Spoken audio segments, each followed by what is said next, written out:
The name is a whisper, a curse, a legend of impossible darkness, Dracula. We think we know the story. A creature of the night, a phantom in a crumbling castle, a seducer with a thirst for blood. But the truth is not a gothic romance. It is a story of mud and steel and fear. A story written not in moonlight, but in the harsh, unforgiving sun of a forgotten frontier. To find the real Dracula, we must travel to a time and a place more terrifying than any fiction. We must go to the bloodlands of 15th century Eastern Europe, to a small, desperate principality called Wallachia. This is not a land of fantasy. It is a world of relentless, grinding violence, a place of perpetual twilight between Christendom and the Ottoman Empire. Wallachia was a trap, a sliver of forested, swampy land caught between two ravenous powers, the Kingdom of Hungary to the north and the vast, ever-expanding Ottoman Sultanate to the south. It was a buffer state, a speed bump on the road of empires, a place where the currency was betrayal and the only constant was war. The air itself felt heavy with dread. The forests were deep and dark, places of ambush and sudden death. The rivers ran sluggish and brown, choked with mud. The villages were clusters of wooden huts, huddled behind flimsy palisades, their inhabitants living in a state of permanent anxiety, their eyes constantly scanning the horizon for the first sign of smoke. This was a world where life was cheap, and power was a bloody, slippery thing. The rulers of Wallachia, the voivodes, were not kings in gilded halls. They were warlords, their authority resting on a knife's edge. They were chosen by a council of nobles, the boyars, a treacherous, grasping class of landowners who switched their allegiance as often as they changed their cloaks. A voivode ruled only as long as he could provide plunder, protect the borders, and keep his rivals at bay. Assassination was not a political scandal. It was a tool of succession. To rule here was to be surrounded by enemies, both outside the gates and within your own court.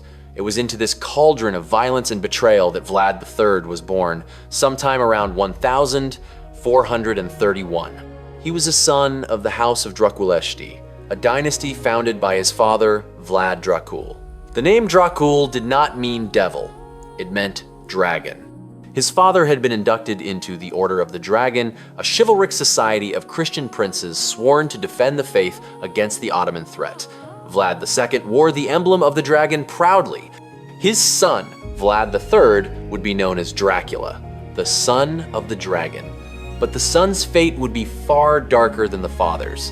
To understand the man who would become the Impaler, we must first understand the boy who was a prisoner. In the brutal diplomacy of the age, children were currency. They were hostages, pawns in a game of power played by kings and sultans.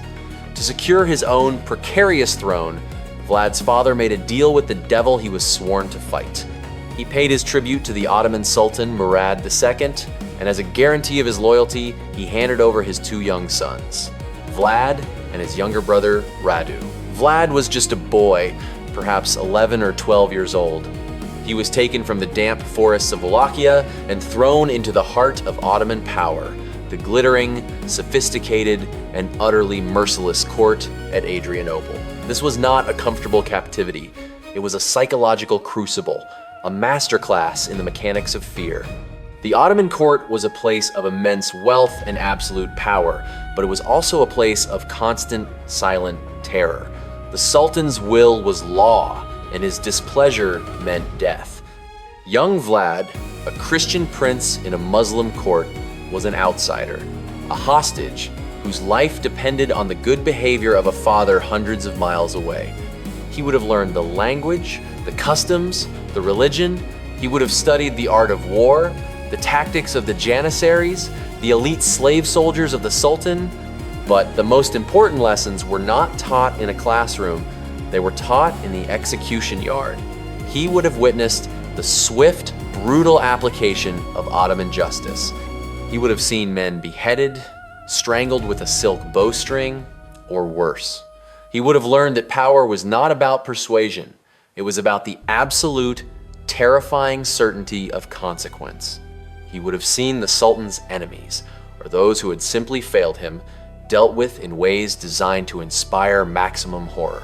And it was here, in the heart of the empire, he would one day fight that he likely first saw the stake. Impalement was not an Ottoman invention, but they had perfected it as a tool of state terror. It was a slow, agonizing, and profoundly public death. It was a message. It was a warning. For a young boy, ripped from his home, surrounded by enemies, his life hanging by a thread, the psychological impact of this environment is impossible to overstate. He learned that the world was a place of predators and prey. He learned that mercy was a weakness. He learned that fear was a language that everyone understood. He learned that to control others, you must first master their terror. While Vlad learned these hard lessons, his brother Radu adapted differently. He was handsome, charming, and he found favor in the Sultan's court, becoming a close companion, and perhaps more, to the future Sultan, Mehmed II. Radu chose assimilation. Vlad chose resistance. A deep, cold, silent resistance that festered in his heart for years. The news from home was a relentless tide of blood and betrayal. His father was overthrown and murdered, buried alive by treacherous boyars. His older brother, Mircea, was blinded with a red-hot poker and then buried alive as well. The world had shown Vlad its true face. It was a place of unimaginable cruelty, a place where there was no safety, no loyalty, no honor. There was only power and the will to use it. When he was finally released, a young man in his late teens, he was not the boy who had left Wallachia. He was a weapon forged in the fires of trauma and captivity. He returned to a land that had murdered his family, a land crawling with assassins and rivals. He came back to claim his birthright, the throne of Wallachia. And he brought with him the lessons he had learned in the Sultan's court. He brought with him the stake. He would not just rule Wallachia, he would cleanse it. He would purify it with fear. The son of the dragon had come home, and he would teach his people and his enemies the true meaning of terror. The monster of the legends was about to be born, not from a supernatural curse, but from the all-too-human crucible of violence, betrayal, and a young boy's broken heart. The world had taught him to be merciless, and he had been an excellent student. Now, school was out. The lesson was about to begin. Vlad's first taste of power was brief, a fleeting moment on the throne before he was driven out again. But the second time he seized the Wallachian capital of Tergovishte, he came to stay, and he came with a plan. It was a plan born of cold fury and meticulous calculation. He understood that to hold Wallachia, he could not be just another warlord, another voivode scrambling for power. He had to be something else. He had to be an absolute, an unchallengeable force of nature. He had to break the power of the boyars, the treacherous nobles who had killed his father and brother, the men who treated Wallachia as their private chessboard. He had to impose an order on this chaotic land, an order so rigid and so terrifying that no one would dare to defy it. His method was terror, but it was not the random, chaotic violence of a madman. It was a deliberate, systematic, and brutally effective strategy of psychological warfare, and its primary instrument was the stake. The act of impalement is a thing of almost unimaginable horror. It is not a quick death. The stake, a thick wooden pole sharpened to a point, was not designed to pierce the heart or other vital organs. It was often rounded, not sharp, and well-oiled. The victim was placed, or forced, onto the point, which was inserted into the anus or vagina. Then, through a combination of the victim's own weight and the careful work of the executioner, the stake would slowly, inexorably, work its way up through the body, bypassing the vital organs, emerging hours or even days later from the shoulder, the neck, or the mouth. The victim remained alive, conscious, in a state of agony that defies description, for as long as it took for shock, exposure, or internal bleeding to finally bring the release of death. This was not madness. It was a message. It was a piece of theater. Every detail was calculated to maximize the horror. The height of the stake often signified the rank of the victim. The arrangement of the bodies was a form of grotesque art, and it was always public. It was a lesson for all to see. One of the first and most famous of these lessons was the Easter feast of 1459.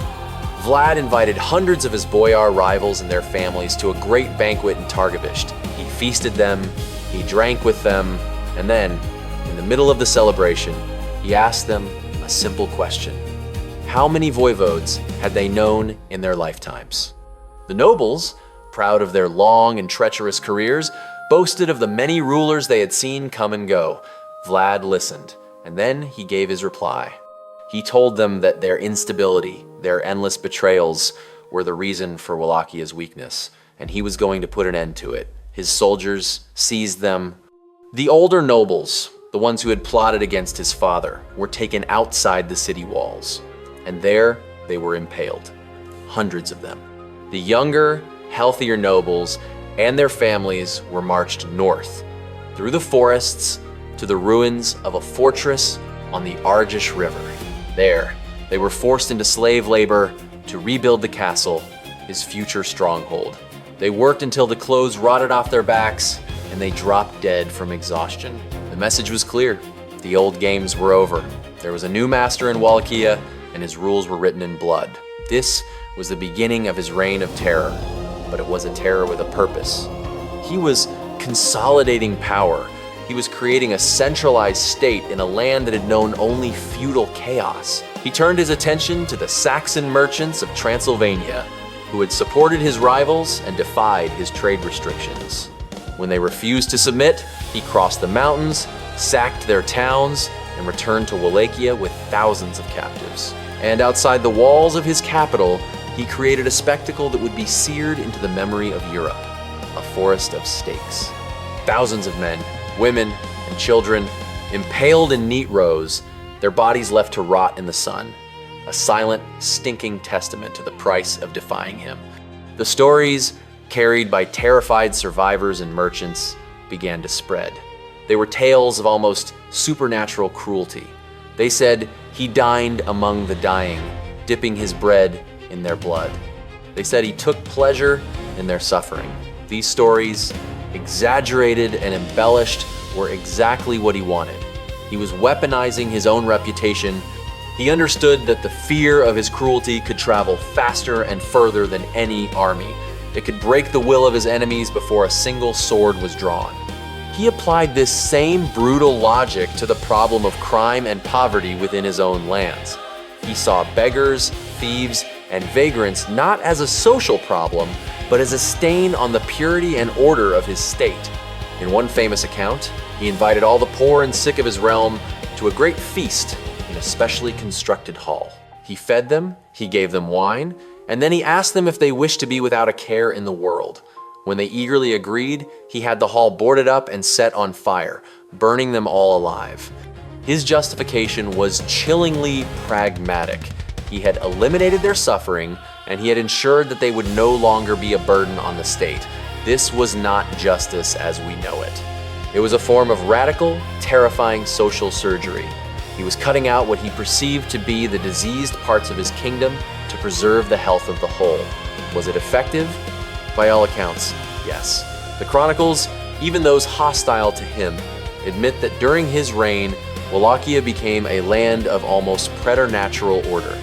A golden cup could be left in the town square of Targovishte, and no one would dare to steal it. The roads were safe, the merchants obeyed his laws, the boyars were silent. He had achieved what no voivode before him had ever achieved: absolute control. He had built a state on a foundation of fear. But this internal cleansing was only a prelude. The greatest threat was not the greedy boyars or the defiant merchants. The greatest threat was the empire that had been his cradle and his prison. The Ottoman Sultanate, now under the rule of his childhood companion, Mehmed II, the conqueror of Constantinople. Mehmed was not a man to be trifled with. He was a brilliant strategist, a ruthless empire builder, and he saw Wallachia not as a buffer state, but as a province waiting to be absorbed. He sent envoys to Vlad, demanding the annual tribute, the jizya that Wallachia had long paid. It was a test, a demand for submission. Vlad's response would be his declaration of war. He received the Ottoman envoys in his court. According to the story, they refused to remove their turbans in his presence, citing their religious custom. Vlad, in a gesture of terrifying, literal-minded hospitality, praised their devotion and offered to help them strengthen their custom. He had their turbans nailed to their heads. Then he sent them back to Mehmed. The message was as clear as a forest of stakes. Wallachia would no longer bow. The son of the dragon was ready to fight the empire of the crescent moon. It was a suicidal gamble, a tiny principality defying the greatest military power on earth. But Vlad had a weapon that Mehmed did not yet fully understand. He had a capacity for cruelty, a mastery of psychological warfare that would turn this war into a contest not just of armies, but of nightmares. The Impaler was about to face his greatest test, and he would drag the entire Ottoman army into his own private hell. In the spring of 1462, the storm broke. Mehmed II, the conqueror of Constantinople, the master of a vast and disciplined empire, turned his gaze to the defiant little principality on his northern border. He was not just a sultan, he was a force of history, and he would not tolerate this impudent warlord. He assembled an army of staggering size, perhaps the largest force seen in Europe at the time. More than 90,000 men, a river of steel and faith, began to move north. There were the Janissaries, the elite infantry, slave soldiers taken as boys from Christian lands and forged into the most formidable fighting force in the world. There were the Sipahis, the heavy cavalry, clad in mail and plate. There were the Akinji, the light cavalry, the raiders who swarmed ahead of the main army, and the Azabs, the irregular infantry. And there was the siege train, the great cannons that had shattered the walls of Constantinople, the most powerful artillery on earth. This was not an army, it was a mobile city of war, a machine designed for conquest. Against this behemoth, what did Vlad have? A few thousand men. A small professional army, the Viteji, and a militia of peasants, armed with little more than spears and axes. He had no great cannons, no vast cavalry formations.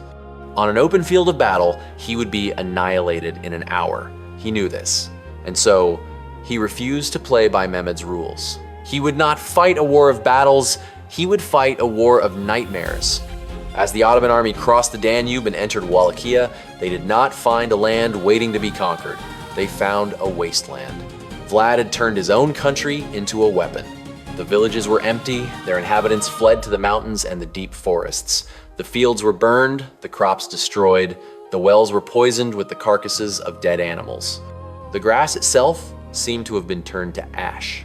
The Ottoman army, a force that depended on foraging and living off the land, found itself marching through a silent, empty, and poisoned world. The sun beat down. The dust from the scorched earth filled the air, choking men and horses. The water, when they could find it, was foul and brought sickness. The Akinji, the raiders sent ahead to scout, found nothing but burned out huts and the occasional, terrifying sign of Vlad's presence. A captured scout would not simply be killed. He would be found by the next patrol, impaled on a stake by the side of the road, his face a mask of agony, a silent warning to all who followed. The Ottoman advance slowed. The vast army, so powerful and disciplined, began to suffer. Hunger, thirst, and disease became more dangerous enemies than any Wallachian soldier. And then there was the fear. A subtle, creeping fear that grew with every mile they marched into this desolate land. The Wallachians were nowhere, and they were everywhere. Small bands of horsemen would strike the Ottoman columns at dusk, appearing from the woods like ghosts, loosing a volley of arrows, and vanishing back into the shadows before a counterattack could be mounted. Sentries would disappear from their posts in the middle of the night, their comrades finding only a splash of blood in the morning. The nights were the worst. The Ottoman camp was a city of tents, a vast, sprawling metropolis of soldiers, but it was a city under siege from the darkness itself. The Wallachians, moving silently through the forests they knew so well, would use guerrilla tactics to harass and demoralize the invaders. They would imitate the calls of Ottoman officers, shouting false orders into the night, causing confusion and panic. They would release captured horses to stampede through the camp. They were waging a war on the nerves of the Ottoman army. Vlad himself led many of these raids. He was a master of disguise, of infiltration. He moved through the land like a phantom, his presence felt but rarely seen. He was turning the psychological lessons he had learned as a hostage against his former masters. He was making the night his ally. The climax of this campaign of terror came on a single horrific night in June. Vlad, having gathered intelligence on the location of the Sultan's own tent, decided on an act of almost insane audacity. He would launch a night attack, a commando raid deep into the heart of the Ottoman camp with a single objective: to kill Mehmed the Conqueror himself. He led the raid in person, with several thousand of his best cavalry. They dressed as Ottomans, speaking the language Vlad knew so well. They moved through the darkness, past the outer sentries, and into the sleeping heart of the imperial army. The chaos that erupted was total. The Wallachians, screaming and slashing, tore through the camp, cutting down men in their sleep, setting fire to tents. The Ottomans, roused from their slumber, were gripped by a collective panic. In the darkness, they could not tell friend from foe. They began to fight each other. The sound was a symphony from hell, the screams of the dying, the clash of steel, the roar of the flames, the terrified trumpeting of horses and camels. Vlad and his men fought their way towards the opulent tent they believed to be the Sultan's. But in the confusion, they had lost their way. They had attacked the tents of two of Mehmed's chief viziers instead. The Sultan himself, alerted by the noise, had remained calm, organizing his janissaries to form a defensive perimeter. The element of surprise was lost. As dawn approached, Vlad knew the raid had failed in its primary objective. He gave the signal to withdraw, and his men, like the phantoms they were, melted back into the forest, leaving behind a scene of carnage and utter confusion. The night attack was a tactical failure. The Sultan was alive, but it was a stunning psychological victory. Vlad had proven that nowhere was safe. He had penetrated the very heart of the invincible Ottoman army. He had shown them that their numbers meant nothing in this land of shadows. He had made the Sultan himself feel the cold touch of fear. But Vlad's masterpiece was yet to come. Mehmed, shaken but resolute, pushed his army on towards the Wallachian capital, Targovishte. He was determined to crush this viper once and for all.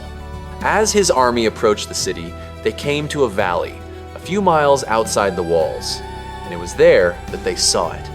The Ottoman chroniclers, men who had seen the fall of Constantinople, men who were no strangers to the horrors of war, struggled to find words for what they witnessed.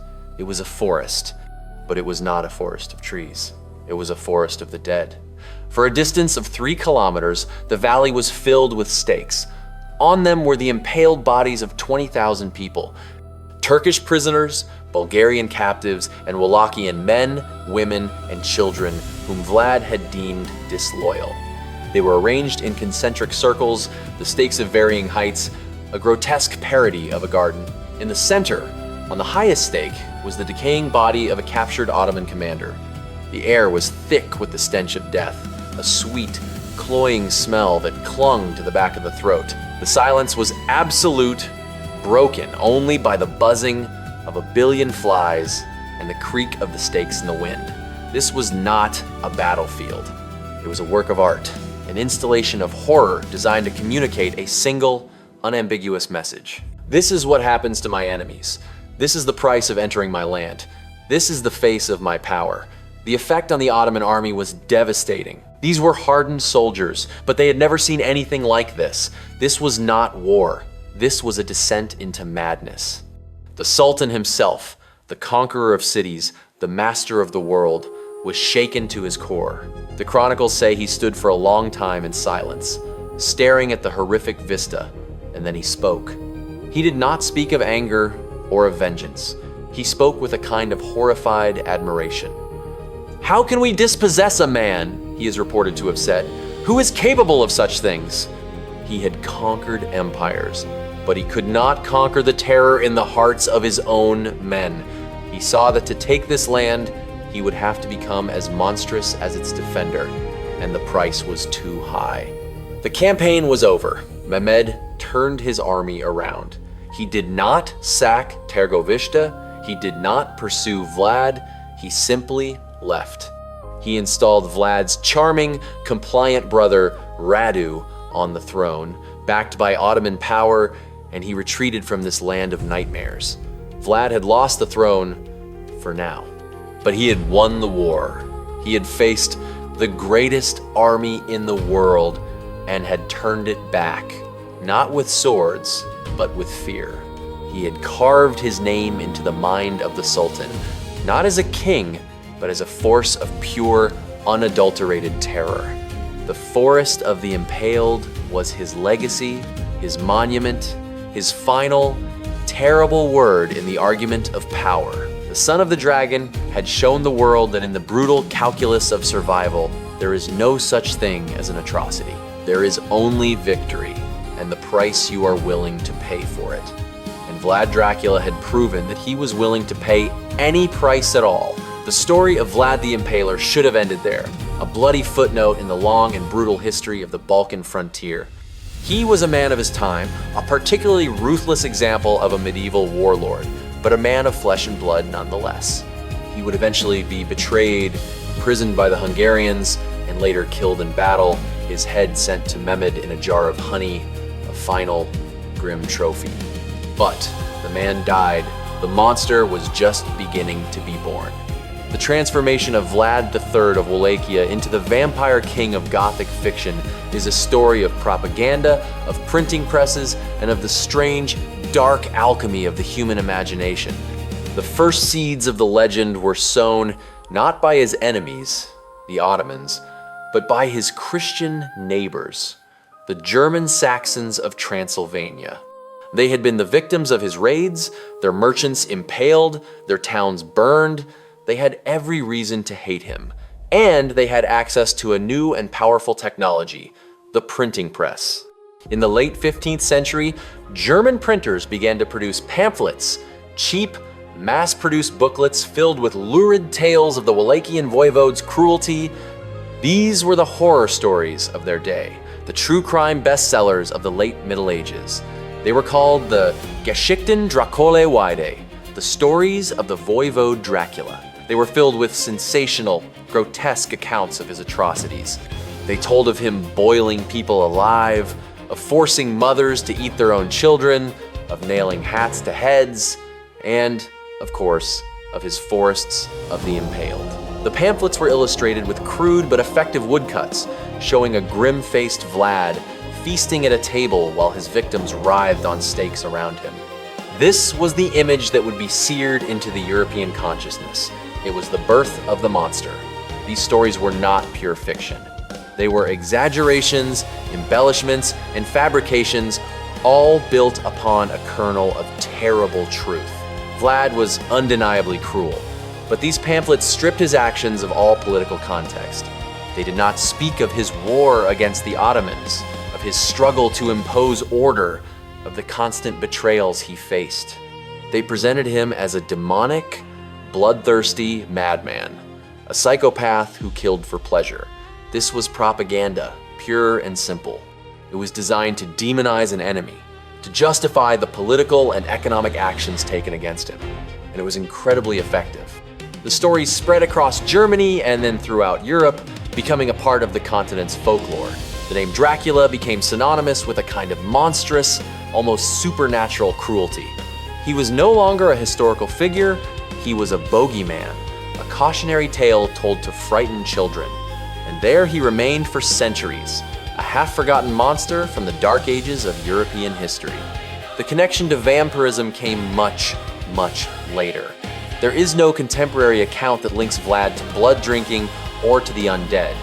The vampires of Eastern European folklore were brutish, mindless, reanimated corpses, a far cry from the aristocratic count of fiction. The man who would make that connection was an Irish theater manager and novelist named Bram Stoker. In the late 19th century, Stoker was researching a new horror novel. He had a story about a vampire count, whom he originally intended to name Count Wampir. But in his research at the British Museum, he came across a book about Wallachia. And in that book, he found a footnote. It mentioned a 15th century voivode named Dracula, who was said to have been so cruel that his people called him the Impaler. Stoker had found his name, Dracula. It was perfect. It sounded dark, foreign, powerful. He knew almost nothing about the historical Vlad. He borrowed the name and a few scant, distorted details of his life. The war against the Turks, the castle in the wild, mountainous frontier of Eastern Europe.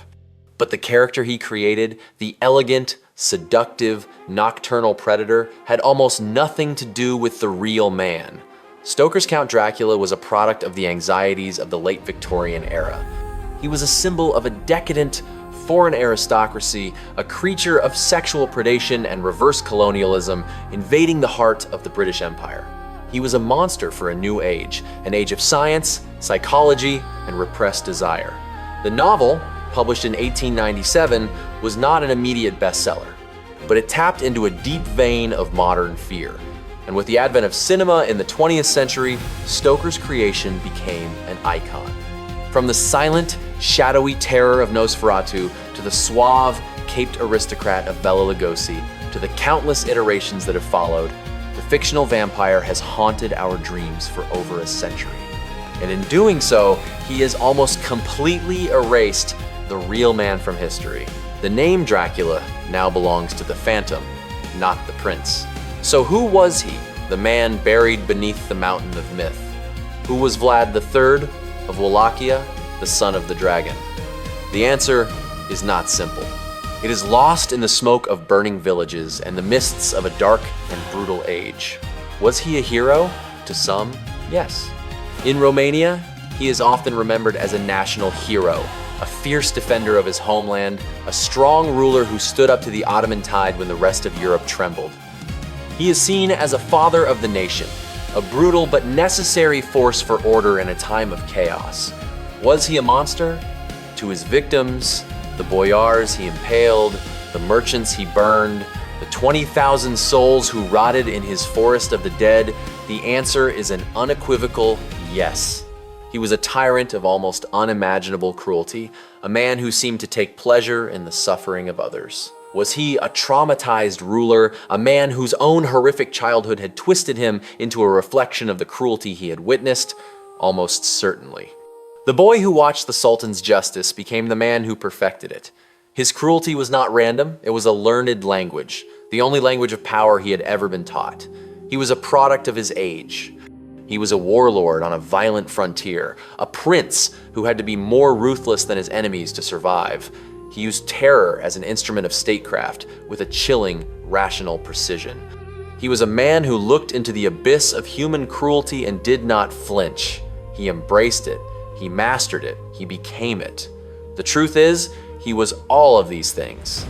He was a defender and a tyrant, a hero and a monster, a victim and a perpetrator.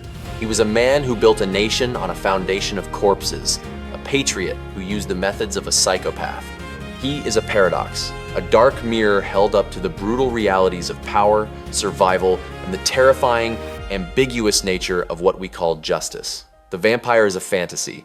It allows us to place evil in a supernatural box, to distance it from ourselves. The story of the real Vlad is more disturbing.